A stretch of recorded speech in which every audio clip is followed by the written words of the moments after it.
Halo Malaysia, selamat pagi, salam sejahtera Malaysia. Malaysia kita punya, cintai Malaysiaku, kita jaga kita. Sebelum kita mulakan berita hangat pada hari ini, untuk anda yang baru pertama kali, silalah untuk sudi tekan butang subscribe, like dan share. Sila juga tinggalkan komen anda kerana setiap komen anda amatlah dihargai. Berita hangat hari ini daripada channel ini, Denyut nadi suara rakyat bergema terus-menerus di dalam channel ini. Setiap hari kita membawakan berita-berita terbaru yang pastinya dinantikan oleh seluruh rakyat Malaysia. Kita akan mulakan berita kita. 1, 2, 3. Berita mula sekarang.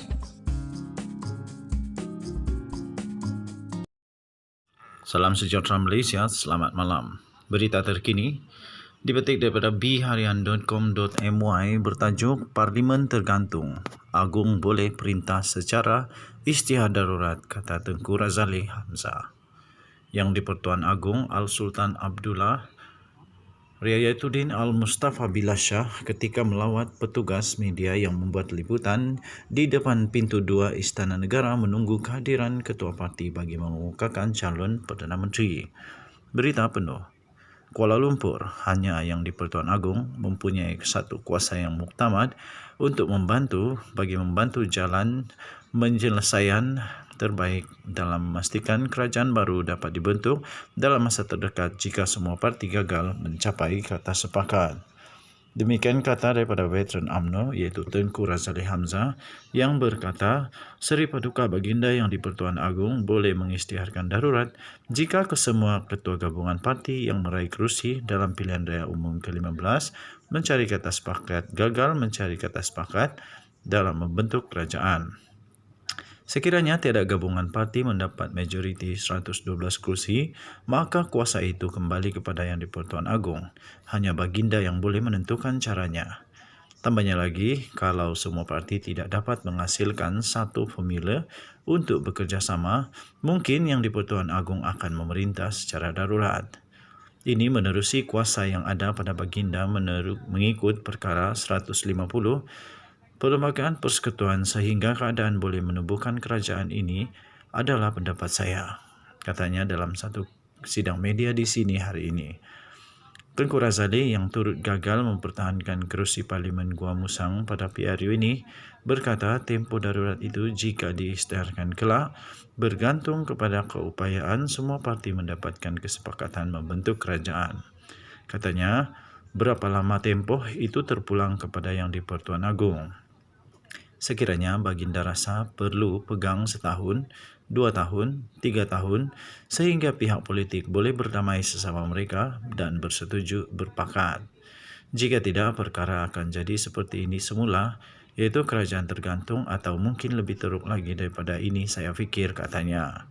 Mengenai satu kabar angin yang mengatakan pengerusi Pakatan Harapan PH Datuk Seri Anwar Ibrahim akan dilantik sebagai Perdana Menteri interim, beliau berkata perkara itu tidak mungkin berlaku. Katanya, macam-macam kabar angin di media sosial bahawa Anwar kononnya dilantik sebagai Perdana Menteri interim. Mana boleh. Datuk Seri Ismail Sabri Yaakob sahaja ketika ini menjadi Perdana Menteri caretaker. Bila tugasnya selesai, kerajaan baru mesti ditubuhkan dan ketua gabungan mesti dapat 112 majoriti, katanya. Dalam pada itu, katanya, usaha pembentukan kerajaan yang baru perlu mengambil sensitiviti yang paling utama, iaitu majoriti populasi negara ini adalah orang Melayu dan Bumiputra. Soal pokoknya bukan soal kerjasama parti dengan parti.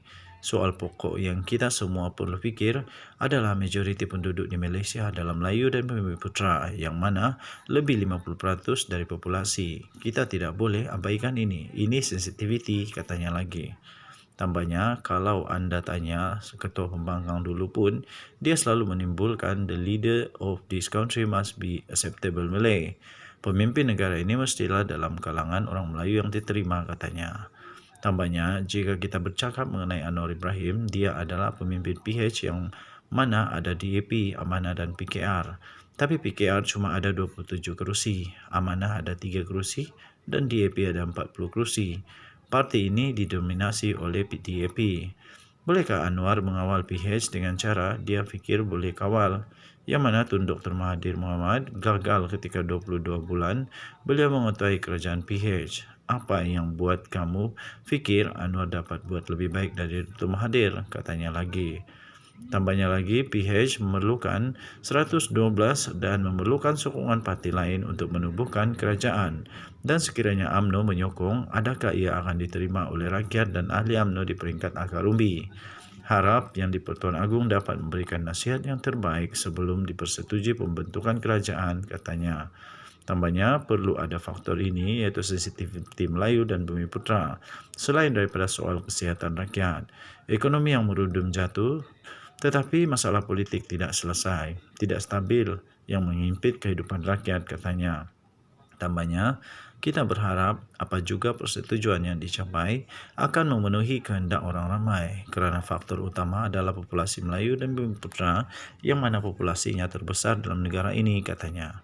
Tegasnya, penubuhan kerajaan negeri Perak menerusi gabungan daripada Barisan Nasional dan daripada Pakatan Harapan juga kini menjadi tanda tanya kerana telah melanggar prinsip no Anwar, no DAP. Sebahagian atau seluruh ahli UMNO tidak boleh terima DAP.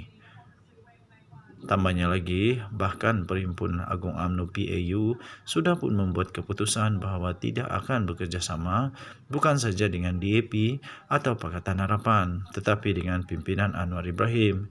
Itu keputusan PAU, bukan Mesyuarat Agung Cawangan, tetapi UMNO sudah menubuh kerajaan campuran di Perak.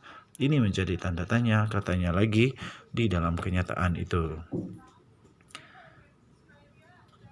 Parlimen terkantung, Agung boleh perintah secara istiadat darurat, kata Tengku Razali Hamzah.